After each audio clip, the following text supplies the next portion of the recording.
Alam niyo merong sinasabing yung bang breakthrough, At isang paraan ng pag-breakthrough sa isang araw o sa simula ng araw ay ikaw ay manalangin, ikaw ay magpuri, ay mag-worship, ganyan. Para yung araw mo ay talaga namang victorious, So simulan kaya natin actually this is the first Sunday of February, Wow! Simulan kaya natin talaga ng tayo ang aggressive.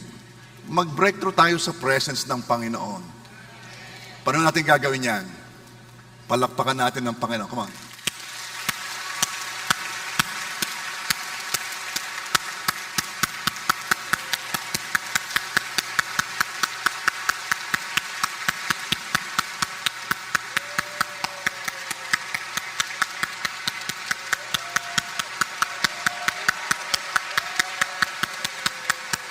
Woo! Huwag kang titigil. Woo! Woo! Woo!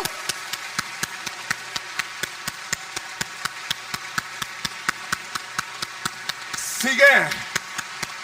Lord, you are worthy to be praised. Worthy to be honored.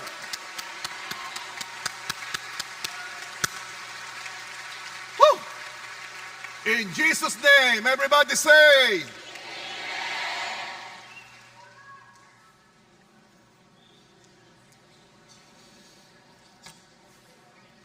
okay, so last Sunday ay ang ating pinag-usapan we must decrease, Pero because February, we call this the love month, So let's talk about love.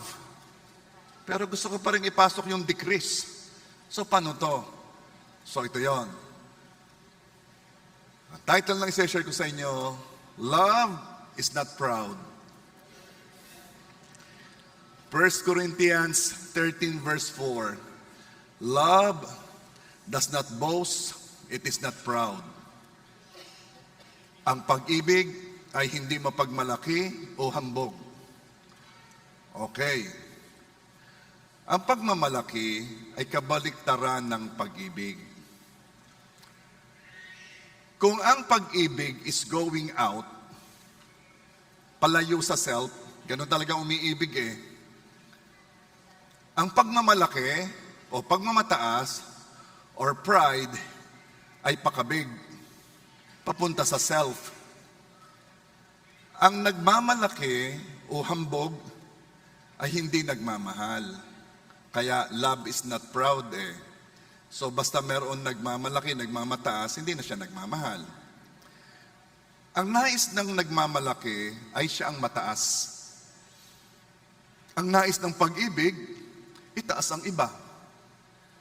Sabi ng hambog, mas magaling ako sa iyo.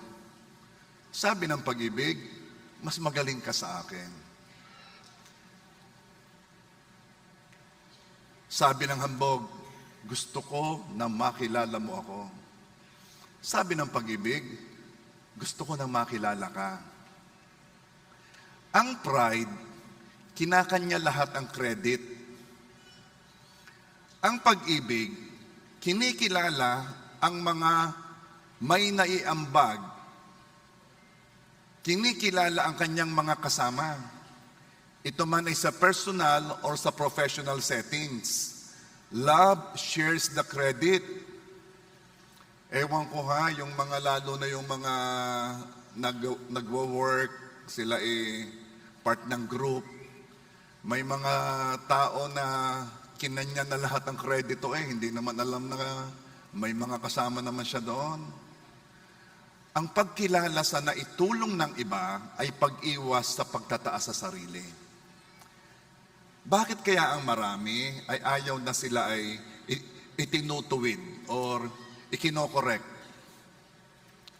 Ito'y hindi dahil sa pagkokorek, ito'y dahil sa paraan ng pagkokorek.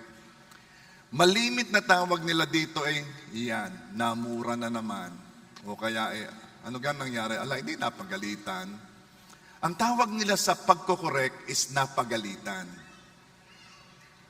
Kapag ang pag-ibig merong itinutuwid, ginagawa niya ito ng mahinahon. Dahil ang nais niya ay ma-restore ang itinutuwid sa halip na idiin ang kanyang kasalanan o pagkakamali. Ito ang sabi ng Galatians 6 verse 1. Kaya po ako'y dahan-dahang magsalita kasi love.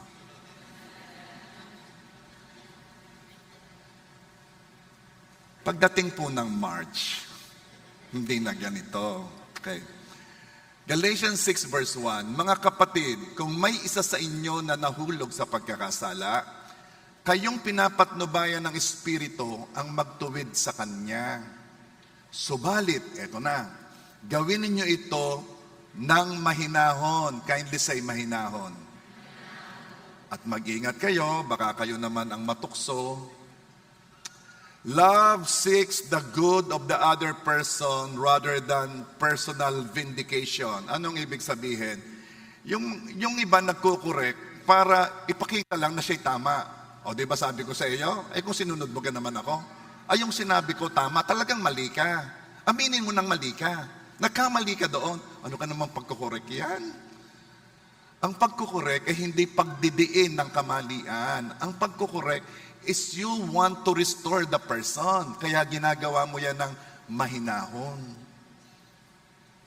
Marami talagang gustong maging Holy Spirit sa iba. Tingnan mo itong tao, tuturuan ka. Ipapamata ko sa kanya ang kanyang kamalian. Hindi lang sa pride yan pero napakahirap ng role na yan. Kung talagang gusto mo yung role na yan. Bakit? Kasi tatanggap ka ng equal opposite reaction galing sa kanya.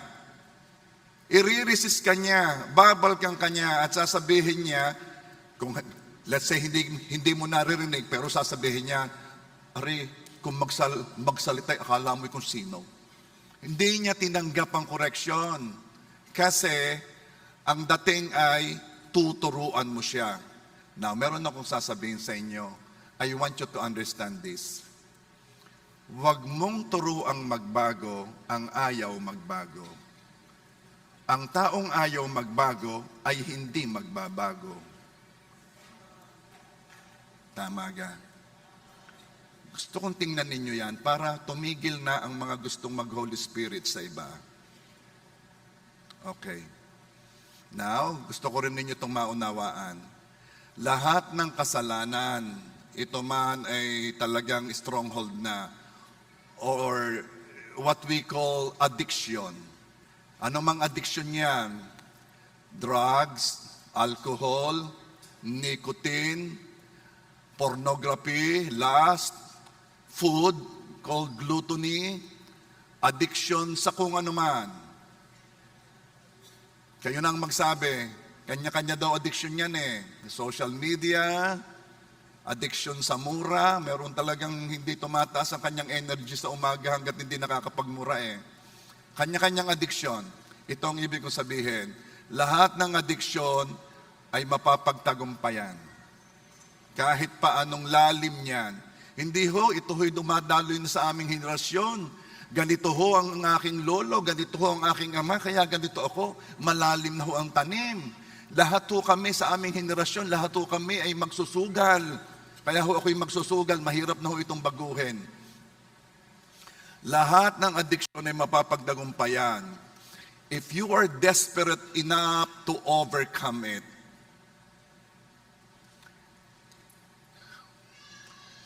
Lahat ay mapapagtagumpayan kung talagang gugustuhin mo at ikay desperado na iyan ay mapagtagumpayan. Maraming paraan ang Bible na sinasabi. Spiritual disciplines, lagi kong sinasabi, yung mga basic na yan, ano yon? Pray continually, meditate on the word day and night, prayer and fasting, spiritual disciplines, more input sa spirit, less input sa flesh. If you are desperate enough. Kahit panong addiction yan, sabihin mo lubog na lubog ka na. Pero, kahit anumang sabihin kong paraan o marinig ninyong paraan na sinasabi ng Bible, kung ayaw mong magbago, wa effect. Di ho, matagal na ako na-attend hindi man ako nagbabago. Dahil ayaw mo. Hindi ho, gusto ko hindi mo gusto enough para magbago. You're not desperate enough. Alam nyo, marami tayong seminars dito sa church. Makakatulong ang mga seminars natin ito kung in the first place, gusto mong may mabago, gusto mong mag-improve. Like, for example, ano yon? Kung gusto nating mag-improve ang ating marriage, we have a couple seminar on February 24 and 25. We have guests, mag-asawa sila, mahuhusay sila. Sila ay licensed marriage coach. Sino po yun? Pagdating na doon, yan, talagang you will be blessed at tiyak matutulungan ang inyong relasyon kung in the first place, gusto mong matulungan, kung gusto mong magbago, kung gusto mong mag-improve. Dahil kung hindi mo gusto, hindi ka a-attend dito. Kung meron dito mag-asawa at gusto mong mag-increase ang love, ang unawaan sa inyong marriage, attend the couple seminar. Mahal ho. Lalong mas mahal yung mga binasag niyong pinggan o kayo nag-away.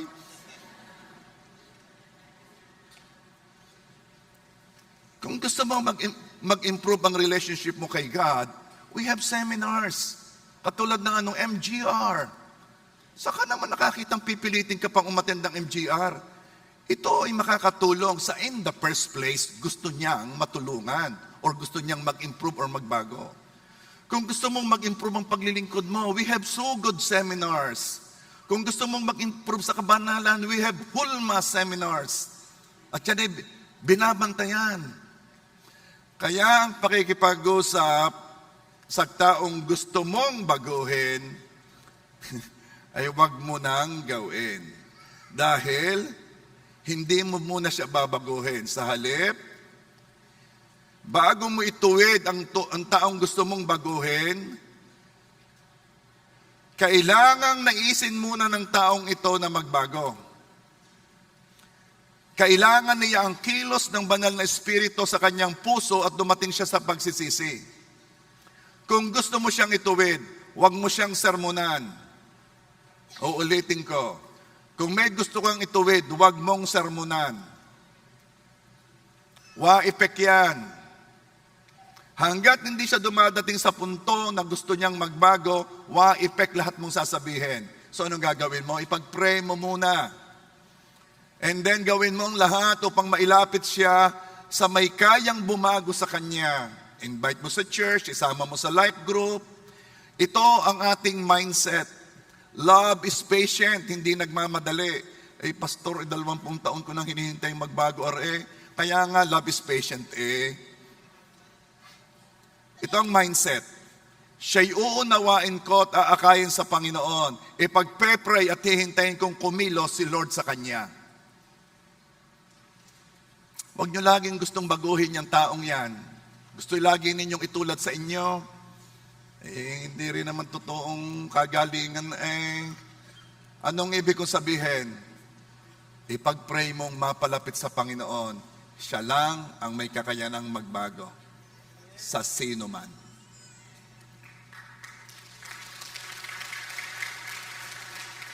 And please huwag mong kuhanin ang role ng Holy Spirit, di mo kaya.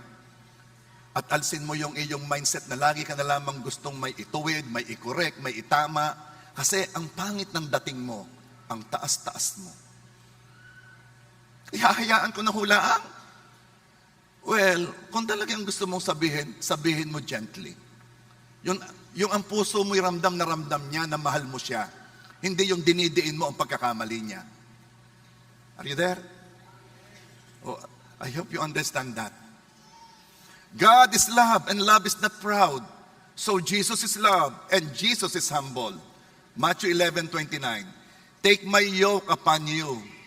Let me teach you, because I am humble and gentle at heart, and you will find rest for your souls. Si Jesus ay humble. Alam mo kang napakabigat dalhin ng pride. Awkward na nga tingnan yung mayabang. Very awkward na tingnan. Bakit? Lagi na lamang sa conversation, itinatas niya ang kanyang sarili. Kung hindi man directly tinatas ang kanyang sarili, dadalhin niya ang topic na maging tungkol sa kanya. Kahit hindi maganda, basta tungkol sa kanya. Kahit na anong topic, basta nandoon siya sa topic. Very awkward ng tingnan at napakabigat dalhin ng pride. Samantalang si Jesus, ang topic niya is si Father God. Tingnan niyo sabi ng John 12:49. For I have not spoken of myself, but the Father who sent me. Ay si Jesus na yan, ha? Ilan kaya sa atin na makakapagsabi bago matapos ang araw? Hindi ako nagkwento tungkol sa akin. Just watch. Tingnan mo sa kwentuhan mo. Kung talagang hindi mo pinasok ang sarili mo, o hindi mo dinala ang topic sa ikaw ay kasali. Sa hirap. Alam niyo kung bakit? Hindi tayo sanay na wala tayo sa sentro. We are so proud. Actually, ito yun ang mga hambog, sila'y insecure. Nakakaawa nga. Parang laging gustong may patunayan. They don't feel adequate. Laging may kulang sa kanila. Kaya they need something to lift themselves up. At nakakapagod ito. Bakit? Nakakapagod itaas ang sarili. Nakakapagod yan. Saan pa nakikitang lumalabas ang pride? Kapag dinodominate mo ang conversation, yung gang ikaw ay nakikipagkwentuhan pero hindi para makita mo ang pananaw ng kausap. You dominate the conversation. Ang pag-ibig ay listener. Love listens. Nakikinig actively. Focus. At kokonti ang nakadevelop ng skill na to. Because by nature, we are proud. We are not humble. Pero ang love, dahil siya'y active listener, niraramdam niya't inuunawa ang damdamin ng nagsasalita. Ang tawag dito sa English ay empathy.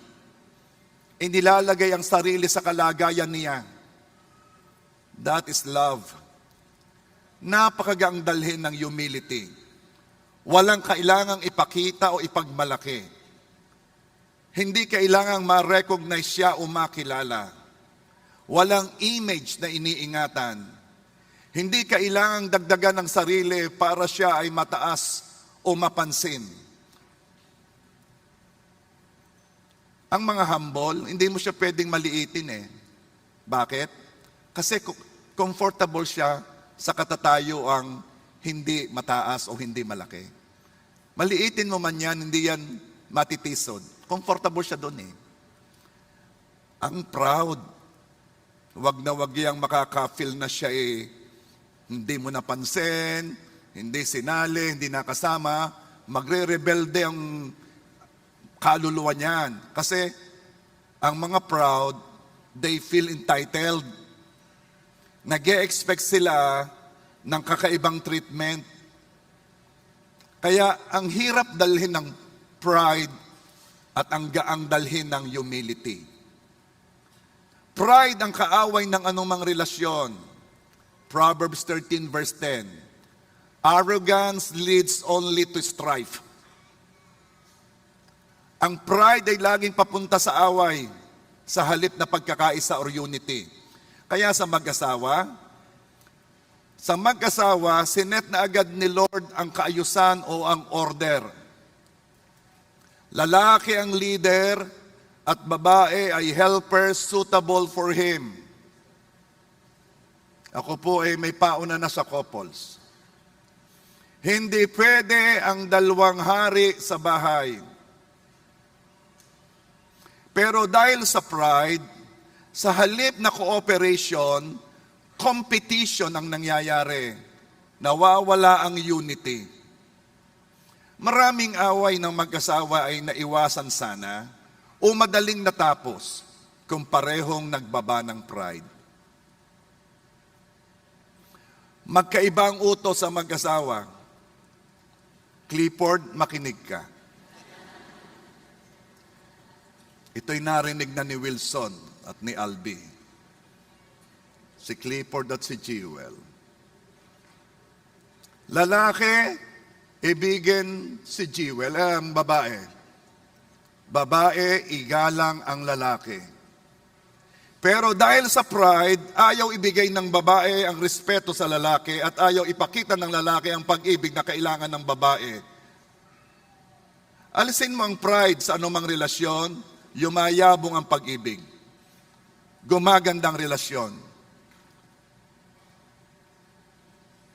Kaya malimit mag-away ang mag-asawa kasi parehong mataas.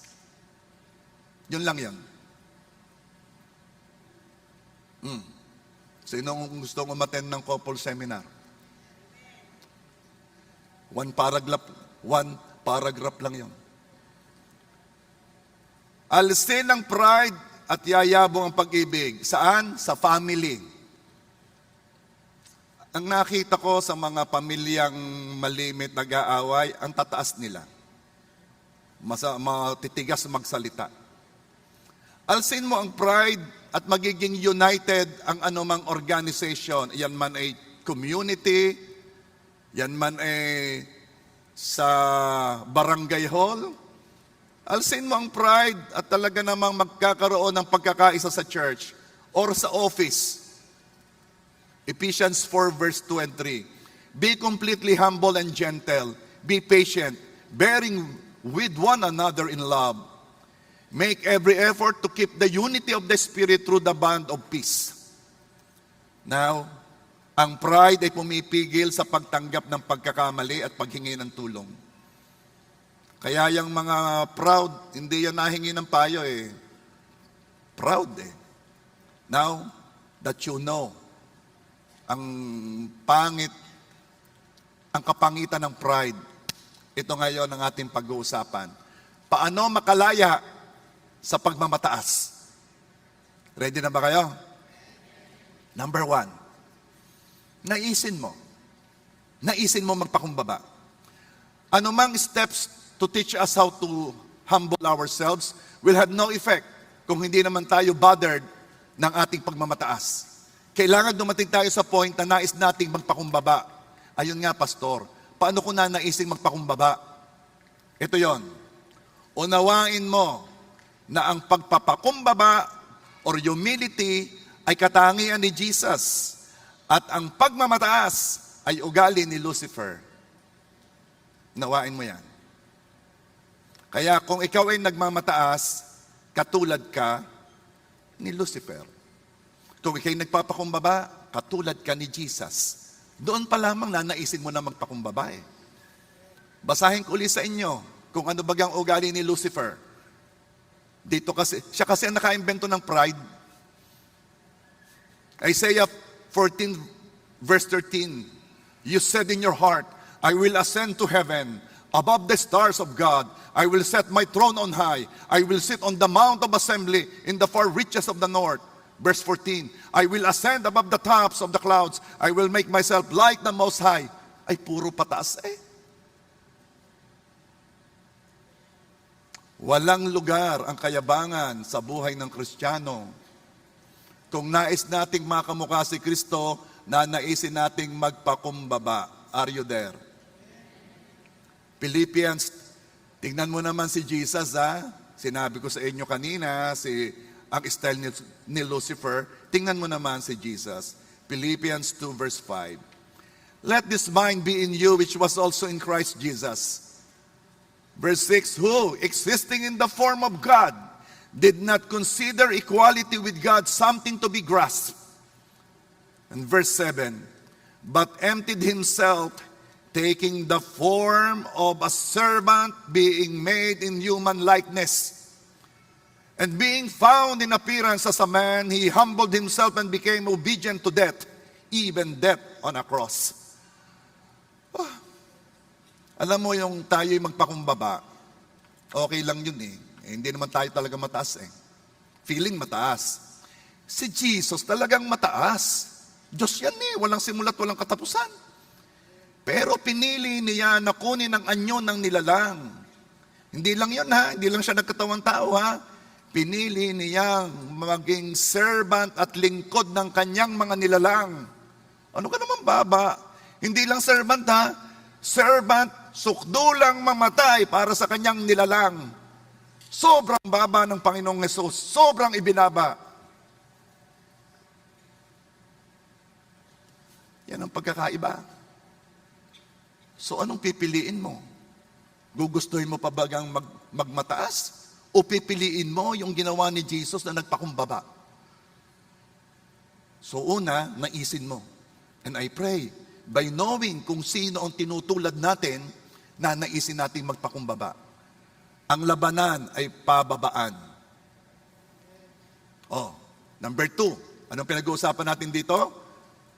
Paano makalaya sa pagmamataas? Sabi ko sa inyo, lahat ng adiksyon, lahat ng kasalanan, pwedeng mapagtagumpayan if we are desperate enough na ito'y mapagtagumpayan. Pero kung ang gusto mo'y medya-medya lang, hindi ka nga magtatagumpay. So dito, unawain mo. Pag ako'y nagyayabang, pag ako'y nagbobos, pag ako'y nagmamataas, kamukha ko si Lucifer. Ha?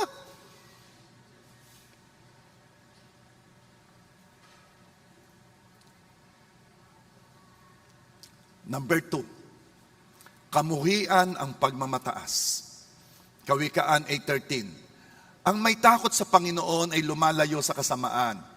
Namumuhi ako sa kapalaluan, kayabangan, pagsisinungaling at masasamang pag-uugali.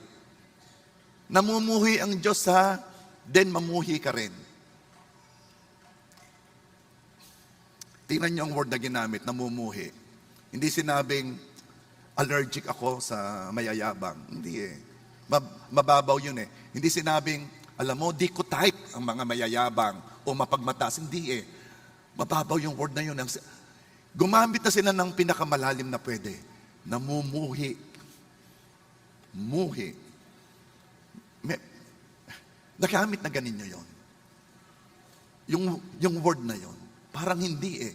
Nire-reserve ninyo yung sa matindian eh. Ang pinakamatindi, ako may tampo sa iyo. Okay lang yon. Pero medyo tumindi-tindi, hindi na ito tampo ha. Galit na ako, galit na. Hindi ka pa na umaabot sa, okay, muhing-muhi. Di ba? Yun ang ginamit na word ni God. Namumuhi ako sa kayabangan. Namumuhi ako sa pagmamataas. Kung alam mo ang feeling ni God sa kayabangan, sa pagmamataas, hindi mo ito gugustuhin?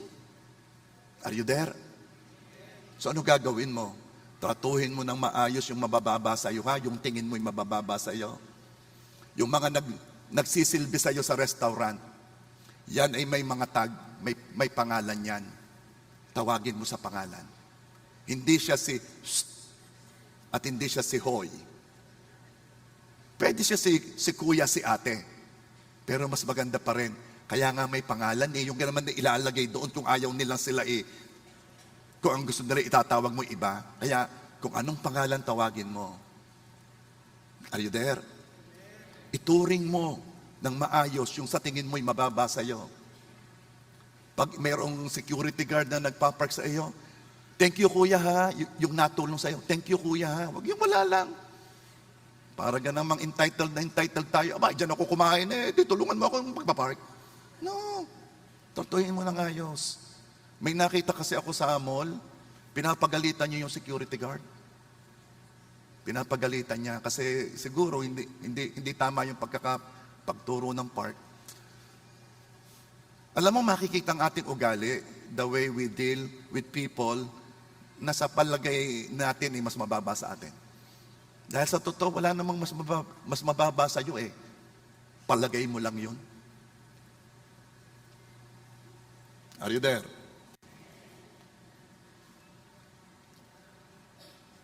Pag akala mo'y okay lang ang magmataas, hindi ka makakalaya dito. Huwag mo itong isiping isa lang bagay na, pangkaraniwan. No. Ito'y dapat kamuhian. Mga bata, kayo gay nangunguho pa o nangungupo sa mas matanda sa inyo. Mga bata, anong tawag nyo sa inyong mga magulang? Baka yan first name basis na rin kayo. Hoy, Pedro. Mga bata, kahit paano ang ginawa ng magulang mo, parents mo yan, igagalang mo yan, wala kang karapatang yan ay hindi respetuhin. Huwag kang masyadong mataas. Magpakumbaba ka. Mga asawa, pababaan, ha? Pababaan. Nung height mo. Paano ko ito kamumuhuyan, pastor? Tingnan mo ang pagmamataas na nakakadiri. 1 Corinthians 13 verse 4, love does not boast, it is not proud. Alam mo ba yung word na tinranslate nila na proud? Sa ibang translation, tinranslate siya na pop up or swollen. O sa ating salita, paga. Alam mo yung mga mayayabang yay paga. Alam ganyo kung bakit may napaga? Kasi sa loob ay may sino may sabing nana? Isipin mo na ang pagmamataas ay nana. Kaya pag may narinig kang nagmataas, ay nana. At kung papaano mo gustong alisin ang nana sa sugat, actively take kayabangan out of your system. Alam mo, pag may nagsabi sa iyong mayabang ka, totoo yun. Makikiulit ho. Pag may nagsabi sa iyong mayabang ka, totoo yun. Bakit? Marami na akong nagsabi. Ay di, praise God, nakaka 50% ka na ng pagbabago. Dahil kung hindi mo alam, di mo babaguhin. Are you there? Yung mga nag-amen, humble yun. Lalong walang mag-amen. O number 3, anong pinag-uusapan natin? Paano makalaya sa pagmamataas? Bakit po ang word ay makalaya? Kasi hindi mo alam may nakapiriso ka. Akala mo'y ayos na ayos. O number 3, alamin ang kahihinatnan ng pagmamataas. Ang mga mapagmataas ay ibabagsak ni God. Kawikaan 16 verse 18, ang kayabangan ay humahantong sa kapahamakan at ang nagmamataas ay ibabagsak. Hindi alam ng proud na sila'y naghahanap ng kaaway. Labas ang barako. May lumabas. Anong nangyari? Dalawa na tayo. 1 Peter 5 verse 5. God opposes the proud, but gives grace to the humble. Alam mo yung aking life group? Yan ang mga joke namin. Yan ang mga barako. Yung ito, sino nga nagsabi nito sa akin? Si Jolie Meriata. Yun daw, gumawa daw ng listahan ng mga taong takot sa kanya. Ay nakita nung isang barkada, ba't ang pangalan ko nariyan? Ay hindi ka katakot sa akin? Hindi. Ay di buburahin.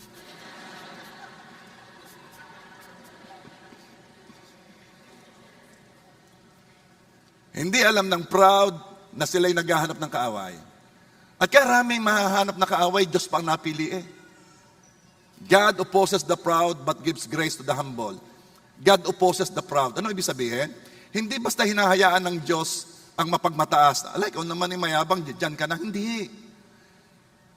Sinasalungat ng Diyos actively ang matataas. Kaya alamin mo kahihinatnan, hindi maganda. So, number 4, dito na. Now that you know, gusto mo na talaga magpakumbaba. Ang mapagmataas ay kamukha ni Lucifer. Ang pagmamataas ay nana. Ang pagmamataas ay inaaway ng Diyos. Ay pag hindi mo pa namang ginusto, ang magpakumbaba, iwan ko na. Ngayon, gusto ko na, pastor, sige. Number 4, nasa number 4 na. Di pakumbabain mo ang sarili mo. Ano ha? Pakumbabain mo ang sarili mo.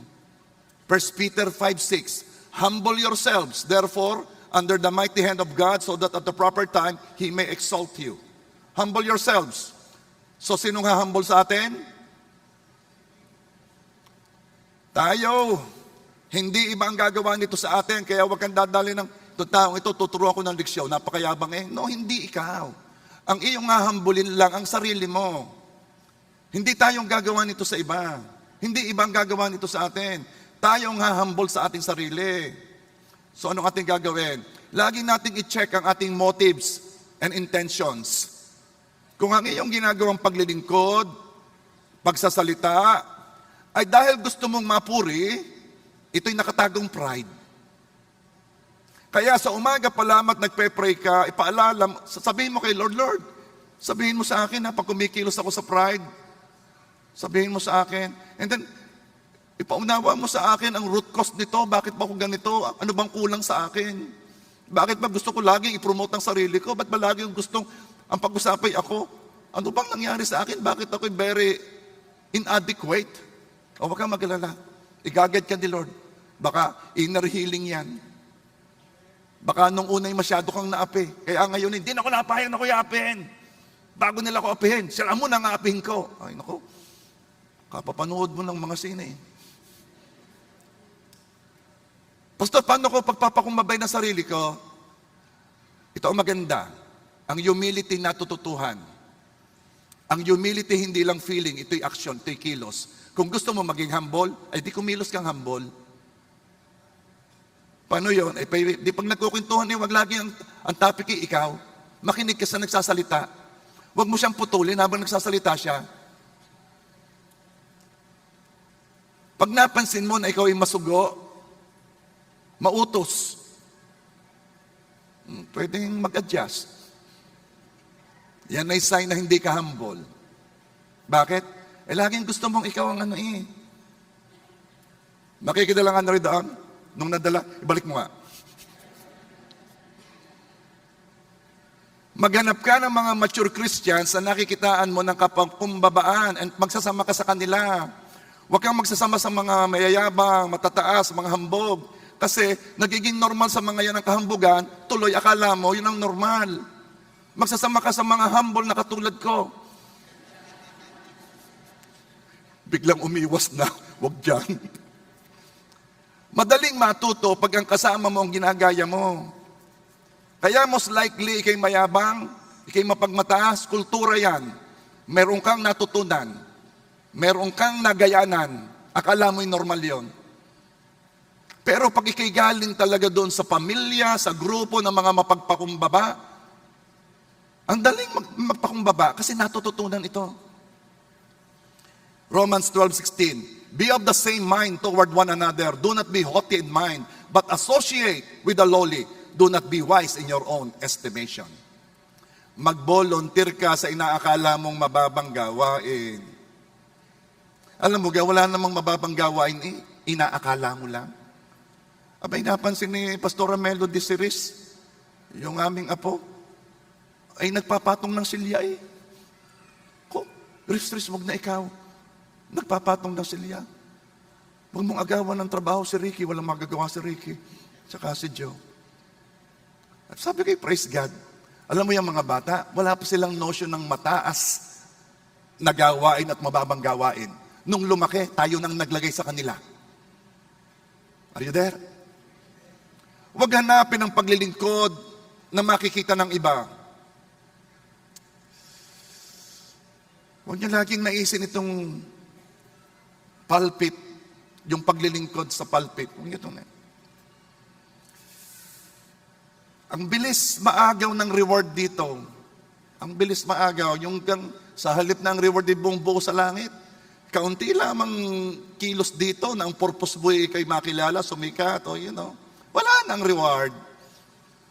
Maging masaya sa paggawa ng inaakala mong mababang trabaho at gawin yon na si Jesus lang ang iyong audience. Eh ano kung hindi ka makita ng kung sino man? Hindi mo yung ginagawa para sa kanila? Ginagawa mo yan for the audience of one. Walang iba kundi si Jesus.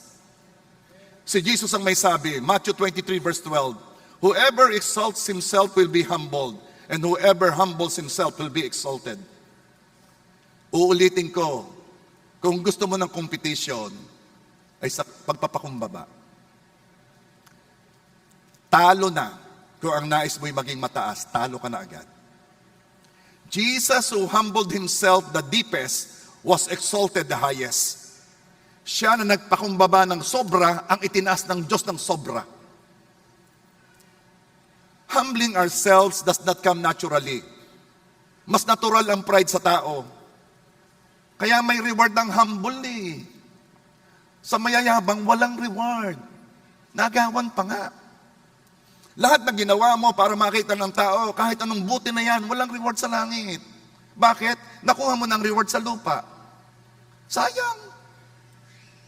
Ang tataas pa naman ng reward sa langit, ang taas ng equivalent.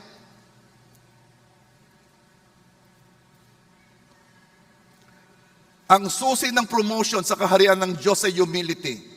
Kaya kung gusto mo ng mabilis na promotion, huwag mo nang hintayin na mayroong opportunity ka to humble yourself. Intentionally, make an opportunity to humble yourself na. Ikaw na ang mag-humble sa sarili mo. One of the humblest acts or the most humble acts we can do is to forgive. Isa na yan sa pinakamapagpakumbabang kilos. Forgiveness is something na ikaw lang ang makakapagbigay. Kaya ikaw lang ang pwedeng magpakumbaba. Kasi ikaw lang ang pwedeng magbigay noon. If somebody hurt you, ikaw lang ang pwedeng magpakumbaba. Hindi siya pwedeng magpakumbaba. Opportunity mo yon. Grab that opportunity. Pagkakataon na yon to humble yourself. Ang pag-ibig, yan ay gustong magpatawad. Ang pride, yan ay gustong makaganti. Pride does not forgive. Pride gets even. Lagi yang gumaganti. Kaya kung ikaw ay mapaghiganti, napakataas mo. Hindi naman ako naghihiganti. Hindi ka makapaghiganti ng harapan. Pero sa likodan, sinisiraan mo siya, pinuput down mo siya, naghihiganti ka na. At ang ganti ay laging mas malaki sa pain na binigay sa iyo. Yung pain, yung paghiganti mo, lagi yung mas malaki sa sakit na naramdaman mo. Ang mindset ng naghihiganti ito, kailangang mas masaktan ang nanakit sa akin ng lampas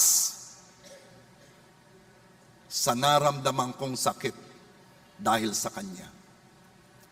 At ito ang mindset ng naghihigante. Hanggat may pain akong nararamdaman, hindi pa sapat ang ganti ko. Ang taas mo. Ikaw na hindi nagpapatawad, ang taas mo. Nana ka.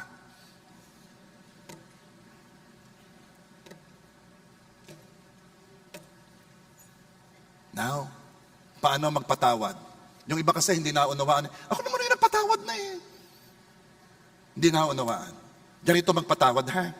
Lucas 23:24. Jesus said, Father, forgive them for they do not know what they are doing. Ang tunay na pagpapatawad ay kung ikaw pa ang nagtatanggol sa nanakit sa'yo. Bakit naman ikaw ginayon noon? Bakit? Hindi, huwag niyo intindihin, yun ano lamang, yun lamang noon mainit ang ulo. Hindi naman talaga gayon yun. Yan ang tunay na nagpapatawad. Ipinagtatanggol mo ang nanakit sa'yo.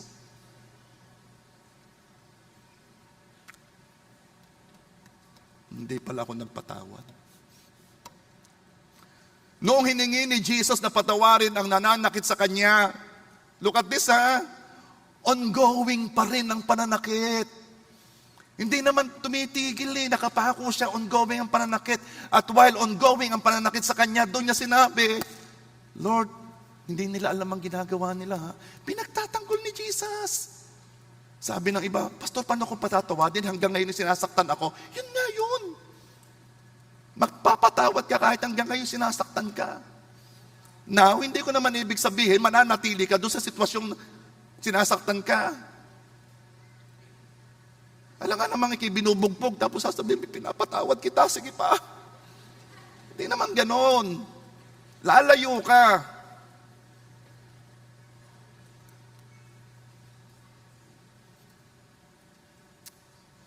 Iba po yung nagpatawad. Hindi naman ibig sabihin noon, babalik ka sa sitwasyong ikay sinasaktan. Hindi naman ganon. Pero ang puso mo ay gusto mo pa siyang ipag-pray. Kaya kung humihingi sa Diyos na patawarin sila, kaya kinakakapag-pray, Lord, patawarin mo sila, ha? Kaya ka nakakapag-pray kasi in the first place, napatawad mo na. Hindi ka makakahingi kay Lord, hindi ka makakapag-ask, Lord, forgive them, ha? Ingatan mo sila, ha? Pagpalain mong hanap buhay nila, ha? Lord, makakilala sila. Kaya nagagawa mo yon kasi napatawad mo na. Ang feeling ko, masakit pa eh. No. Humility is an action. Just do it. Ay, yung feeling, susunod yun. Hindi ka kumikilos sa feeling, kumikilos ka sa word. Are you there? Sino pa nagpatawad? Si Stephen. Stephen knows how to forgive. Acts 7:60, habang binabato si Stephen ng mga nagpe-persecute sa kanya, he fell to his knees shouting, Lord, don't charge them with this sin. And with that, he died. Lord, huwag mo silang parurusahan sa ginagawa niya. Bakit? Alam ni Stephen eh. Alam ni Stephen na may salita si Lord na vengeance is mine, saith the Lord. God is a God of justice. Di naman yan papayag na laging, what they sow, they will reap. Pero, alam mo, sabi ni Stephen, huwag niyong hayaang umani sila ng masama dito sa masama nilang tanim na ito, Lord. Don't charge this sin against them. Yan ang pagpapatawad. Pero yung sasabihin mo, makakarma ka rin. Ano kang makakarma? That's not forgiveness. Because gusto mong may mangyaring masama. Now you know how to forgive. Ano?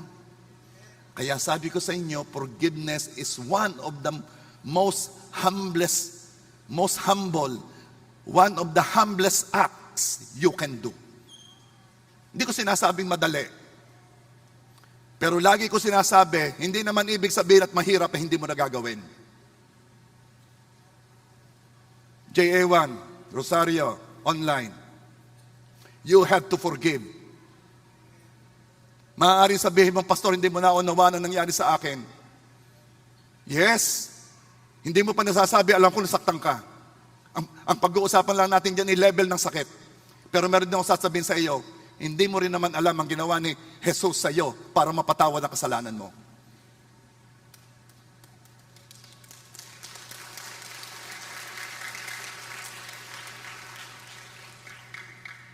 Forgive so that you will be forgiven also.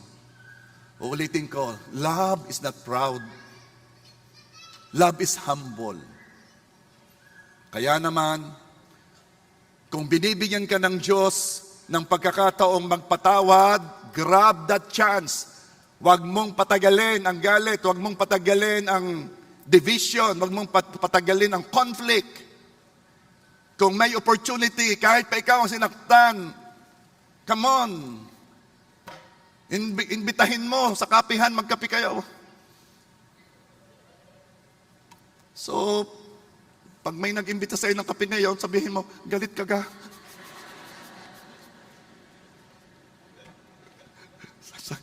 Sagutin mo naman, hindi mo pala alam. That is the way to live sa kingdom ng Diyos. That is seeking first His righteousness. That is the way to increase and promotion. Kaya naman, bibigyan tayo ni Lord ng pagkakataong magpakumbaba lagi. And when He does that, Pag binigyan ka ni Lord ng pagkakataong magpakumbaba, it means God loves you. Because God exalts the humble.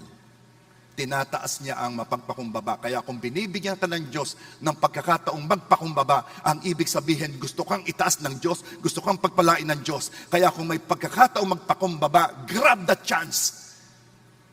Grab that chance. Sabihin mo sa katabi mo, paano kita mapapaglingkuran?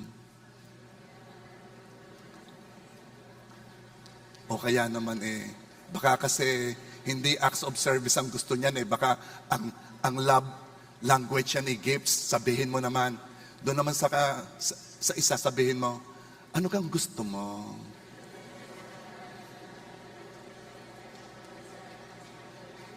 O sige, pagkakataon na yan. JA1, our King, our Master, our Savior is love Himself. Love is not proud. Let's be like Him.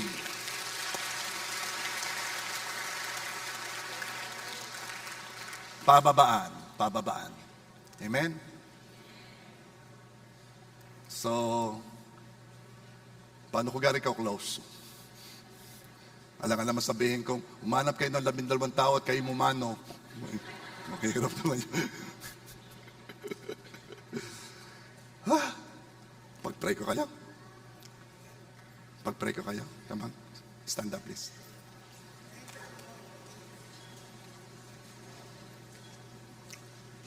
Gusto niyo yung message? Gusto rin ni Lord na marinig natin yan. Ang sarap ng salita ng Diyos. Amen? Balkan-balkan ninyo lahat yung mga salita, ha? Ako, pagkagising, ako'y nakinig ulit ng preaching.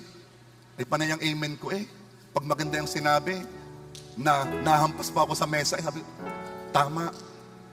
Ay ako na nagsasalita, tama. Tama ito yun. Makapangyarihan ng salita. Ha?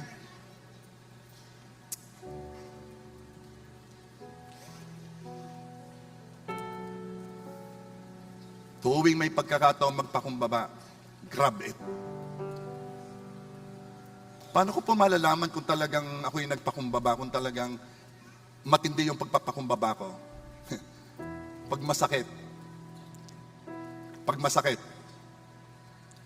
Dahil ang pagpapakumbaba, sinasaktan mo ang iyong laman, ang iyong flesh. Ayaw ng flesh magpakumbaba. Ayaw ng flesh magpatawad. Ayaw ng flesh na siya'y mauunahan. Ayaw ng flesh na siya'y masasapawan. So kapag nasasaktan ang laman, nasasaktan ka, nagpapakumbaba ka. At pag mas masakit, mas nagpapakumbaba ka.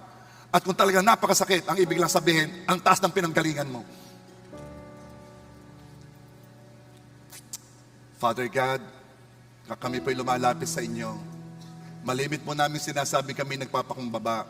Pero Lord, tulungan mo nga kami. Turuan mo kami kung paano ba nagpapakumbaba.